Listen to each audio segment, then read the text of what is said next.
Good morning. It is the day before my carnivore challenge. My carnivore starts tomorrow.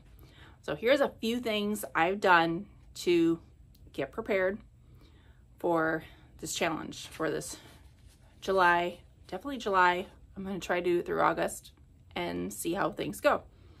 The first thing I did, I've signed up for a step bet. If you've never heard of step bet before, it's an app that you can download to track your steps. It syncs in with your fitness app on your phone. If you have a wearable, that is the best thing to do. Otherwise, you have to have your phone with you all the time. But it takes the information that you have done in the past and it keeps challenging you. And it's been great. It's been a great motivator to get me keep going and to get my steps in, whatever my goals are. First off, it's amazing because you pay $40 to join, to be a part of one of the groups. And as long as you've met your goals, you're going to get that money back and possibly some more, depending on people who didn't meet theirs. So if you don't meet your goals, you lose the $40.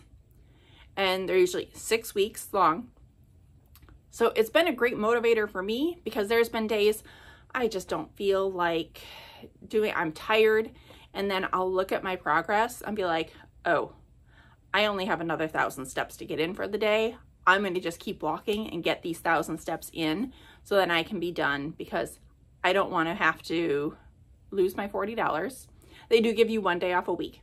So, and I don't want to use that as my day off because I planned another day off, usually around a family event that I know there's going to be a lot of sitting going on. So I've signed up for another one of those to keep me moving. Another thing, one of the things is choosing something hard that's hard to give up. Some options I was going through were artificial sweeteners, coffee, cheese, dairy, or just sticking to strict carnivore. Since I've been keto for a while, I don't think it's going to be too difficult for me to stick to carnivore. I don't add any artificial sweeteners, but I have found different products.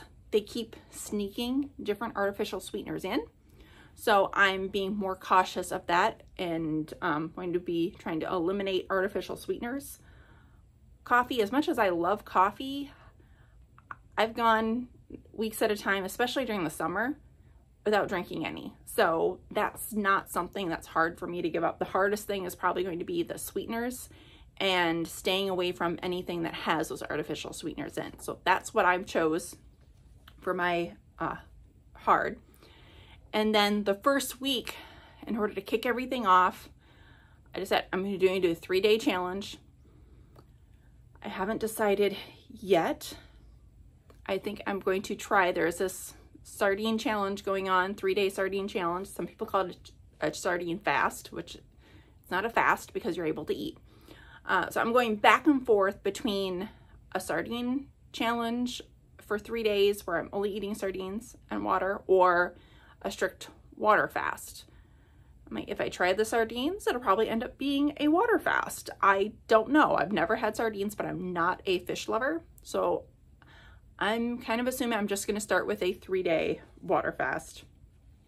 And I'm going to be tracking my calories just to see where they're at, what I'm eating. Am I overeating? I don't track on a regular basis, but I do occasionally, especially for the challenges, because it's easy to look at something. So I'm going to be weighing my foods and making sure my portions are correct of what I think they are. And I usually try to guess what they are before I put them on the scale. And then one of the things, I'm going to try to be tracking any type of emotional eating. I have a notebook. I'm going to plan on writing these things down because that's usually what gets me. And I need to figure out, like, what is it that keeps setting me off?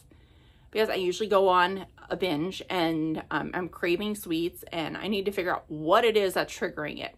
And I know I've had different times where I've gone on a binge and I have eaten something and then afterwards totally regret it.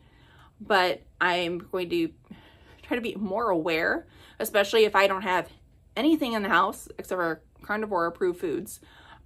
It's going to be a lot easier for me to identify what those triggers are. So I'm planning on keeping a journal and writing those down.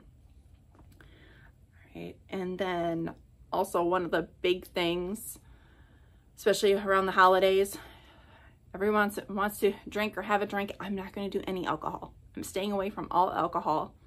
I can do carbonated water and a little bit of lemon juice or something if I need something, but I'm staying away from all alcohol for this challenge. I'm not a huge drinker, but I know one drink can ruin my system for a couple days and get me way off track. And then I usually have all kinds of cravings on top of it.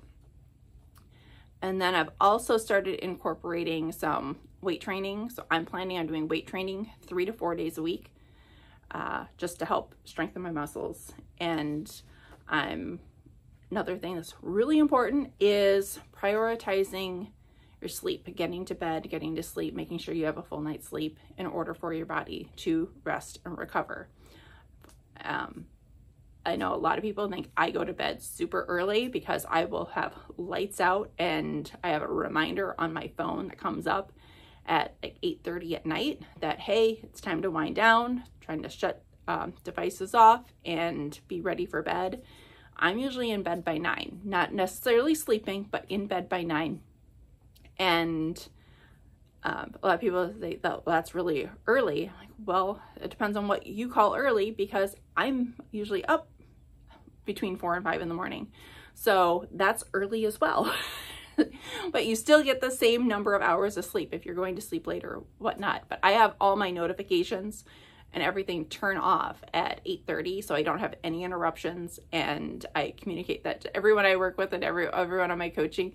I let them know if it's after 8:30 my time, I don't answer. The notifications don't come up, and as I'm winding down, I need to have that time to relax and to get my body ready to go to sleep. And so that's a habit I really suggest having, is to have something to give you an alert that, hey, this is time to shut everything down, and you get into a routine, you fall asleep faster. That's been my experience. My kids, when I make them follow the routine, they get out of it. They're teenagers. They wanted to chat with their friends, and their friends, the notifications don't come through, but they're checking their phones, and sometimes I have to take them away. So that's one thing that has helped me prioritize in a way that I've helped prioritize that. So I'm really excited about this challenge. So tomorrow morning, I'm going to be weighing myself, and I'm going to be taking my measurements. Now, if you hate taking measurements, I have found an app that has changed the way I take measurements, because it's been really frustrating at times where I take my measurements on my arms or my legs, and like 1 week it's like, oh, I gained. How did I gain? And the next week, whoa, I lost a lot, and I'm not necessarily measuring the exact same spots. So there is an app, it's called Me360, and it does a body scan. You turn to the side, it does another body scan. It gives you your measurements. Now, these measurements, when I take them, have been accurate. I've been using it on and off, testing it for the last couple months. I had one scan that after it uploaded, it didn't look right. Something must have been distracting, or the light wasn't right, something. I just retook it. So I deleted that scan and redid the scan, and the measurements were really right on. And I'm looking at going, if I can stand in front of an app, it tells me, it talks to you, tells you how to stand, where to put your arms, and it does this scan. It takes less time than it does for me to do all my measurements, and it has to be way more accurate, because I have had times where like I said, I take my measurements. I must have a different spot on my arm that I was measuring because I lost weight and gained, and then the following time I must have taken it in a different spot, and it was frustrating. So this has taken the frustration out of taking measurements.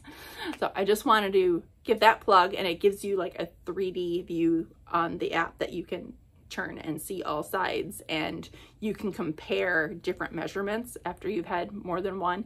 You can compare the first time, like I can take the first of the month, and I'll be able to take the end of the month, and I'll be able to compare the visual scans of the 360 model, and it'll let me know measurement by measurement if it went up or down.